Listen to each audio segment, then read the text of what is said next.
રાણાવાવના જલારામ મંદિરે પાવન પુરુષોત્તમની ભક્તિભાવથી ઉજવણી કરવામાં આવી રહી છે, જેમાં મોટી સંખ્યામાં બહેનો ઉત્સાહભેર જોડાયા છે.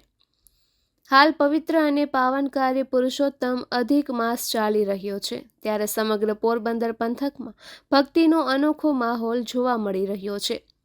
રાણાવાવના ગોપાલપરા વિસ્તારમાં આવેલા શ્રી જલારામ બાપાના મંદિરે પણ આ પવિત્ર માસની અત્યંત ભક્તિભાવ અને શ્રદ્ધાપૂર્વક ઉજવણી કરવામાં આવી રહી છે, જેમાં બહેનો મોટી સંખ્યામાં ઉત્સાહભેર જોડાઈ રહી છે.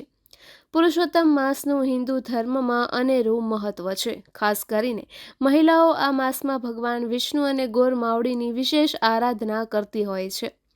ગોપાલપરાના જલારામ મંદિર ખાતે આખો મહિનો ભાવિકો માટે દરરોજ વિવિધ ધાર્મિક કાર્યક્રમોનું વ્યવસ્થિત અને સુંદર આયોજન કરવામાં આવ્યું છે.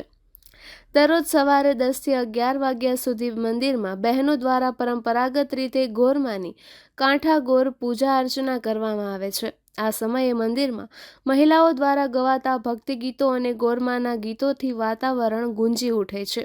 બપોર પછી પ્રભુને રીઝવવા માટે વિશેષ હિંડોળા દર્શનનું આયોજન કરવામાં આવે છે.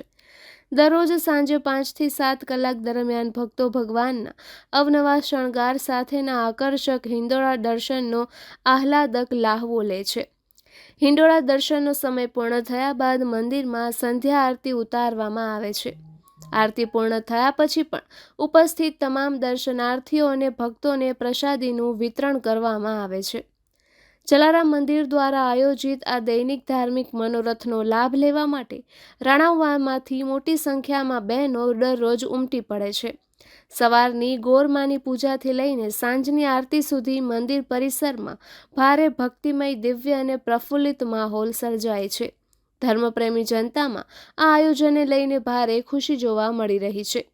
મંદિર ખાતે અનેક તહેવારો અને ઉત્સવોની પણ ધામધૂમથી ઉજવણી કરવામાં આવે છે, જેમાં રાણાવાવ વાસીઓ ભક્તિભાવથી જોડાતા હોય છે.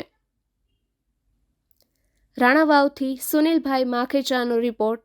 નિપુલ પોપટ, પોરબંદર ટાઈમ્સ.